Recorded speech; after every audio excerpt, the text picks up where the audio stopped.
ito yung manukan namin. Ito marami ako mga hens. Yan. Ayan.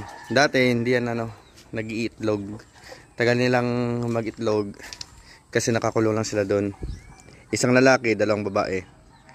Tapos meron naman na isang lalaki at tatlong babae. Pero hindi sila nangingitlog. Nangitlog sila nung una pero tumigil.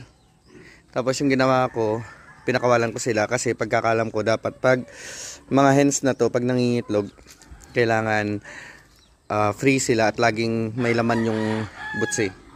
Kaya pinakawalan ko. Tapos ito lang yung mga para hindi sila mag-away-away yung mga yan mga lalaki.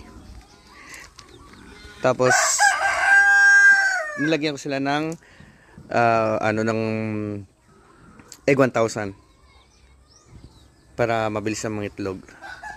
So far effective naman. Ngayon, andito na ito yung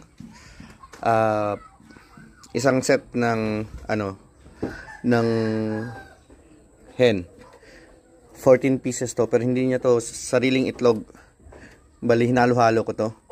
Kasi meron na nag-iitlog tapos tumitigil. Kaya yung unang itlog nila sinama ko dito para magsabay-sabay na mapisa.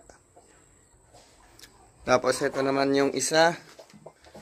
Yan, meron siyang hindi niya rin to sariling itlog lang. May halo-halo ng iba. 2, 4, 6, 8, 10, 12, 13 eggs. Halos sabay lang yan sila naglimlim ng ito. Ayan. Tapos meron din dito na yung iba nangingitlog. Meron dito 6. So hindi pa naglilimlim. Pero halo-halo to. Hindi to isang hen lang.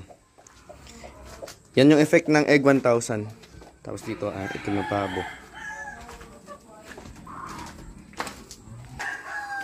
Tapos meron din ditong isang hen.